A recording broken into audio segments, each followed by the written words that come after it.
আজকে আমি শিম পিঠে বানাবো। শিমটা আগে সেদ্ধ করে নিচ্ছি, অল্প নুন দিয়ে প্রেশার কুকারে সেদ্ধ হচ্ছে। শিম সেদ্ধ হয়ে গেছে, আমি একটা থালায় ঢেলে নিয়েছি। এরপরে এই শিরাগুলো আমি বাদ দিয়ে দিতে পারি, আর বীজগুলো আমি আলাদা করে একটা আলাদা জায়গায় রেখে দেবো।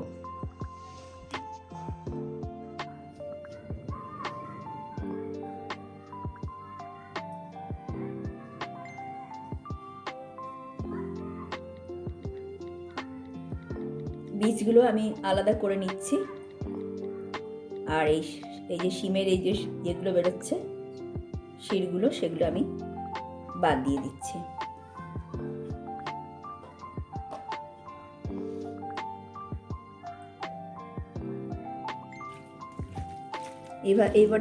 এবার শিমটা আমি এভাবে একটু হাতে করে চটকে নিলাম, পুরো শিমটাই।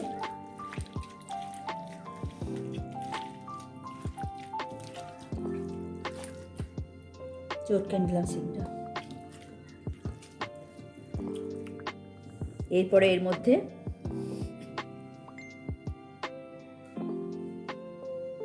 হলুদ, নুন,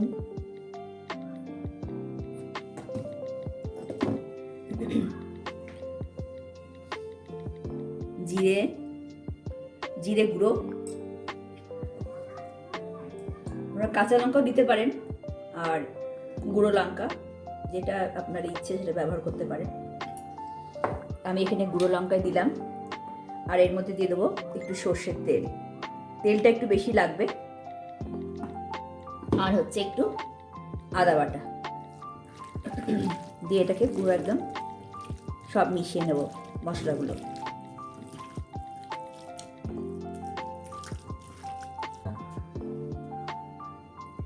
চালের গুঁড়ো মেশাবো এর মধ্যে। চালের গুঁড়ো একটু বেশি দেখে মেশাবেন, মেশাবার সময় বেশি হয়ে গেলে কিন্তু পিঠাটা তখন খেতে ভালো লাগবে না, গুঁড়ি গুঁড়ি লাগবে। পিঠাটা এমনভাবে চালের গুঁড়িটা পিঠাটার মধ্যে মাখবেন যেন গুঁড়িটা বেশি না হয়ে যায়।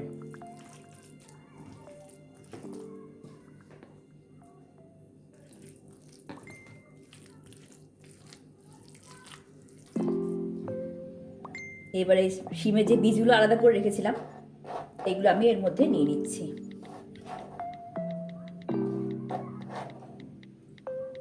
শিমের বীজগুলো নিয়ে এরপরে আমি খুব জোরে মাখবো না, তাহলে বীজগুলো ভেঙে যাবে।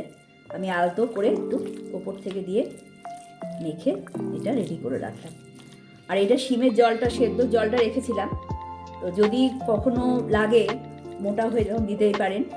আমার আজকে লাগলো না, আমি রেখে দিয়েছিলাম, সেদ্ধ করা জলটা ফেলে দিইনি। আমি এবার একটা ননস্টিকের প্যান বসিয়ে নিয়েছি, এর মধ্যে অল্প করে তেল দিয়ে তেলটা ব্রাশ করে নিলাম চারিদিকটা।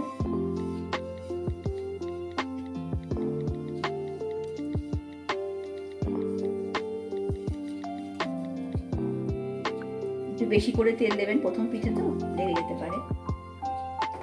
এরপরে যে ব্যাটারটা করেছিলাম শিমের, ওইটা এর মধ্যে দিয়ে দিলাম। এইটা এই চামচে করে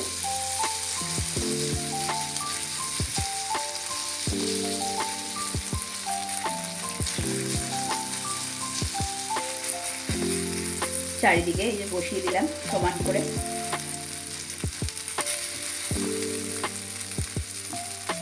এরপরে গ্যাসটা সিমে করে দেবো, আর ওপর থেকে একটা ঢাকা দিয়ে দেবো।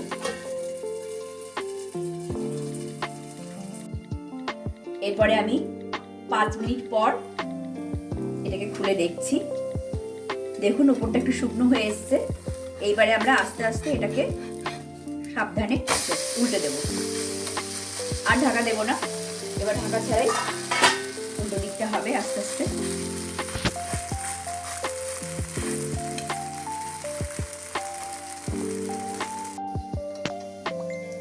পুরোপুরি ভাজা হয়ে গেছে, দুদিকটাই আমি অল্প অল্প করে আর একটু করে তেল দিয়ে দিয়ে ভেজে নিয়েছি। সর্ষের তেল দিয়ে দেবেন, একটু দিলে ভালো লাগবে খেতে। একটু করে তেল দিয়ে ভাজা, এটা আমি এবার তুলে রেখে দেবো। এটা আপনারা একটু উপর থেকে ঘি দিয়ে বা খেজুর গুড় থাকলে খেজুর গুড় দিয়ে, দুটো দিয়েই খেতে পারবেন, বা চায়ের সাথে বানিয়ে খেয়ে দেখুন, খুব সুস্বাদু। সবজি পিঠে বা শিম পিঠে যা বলবেন।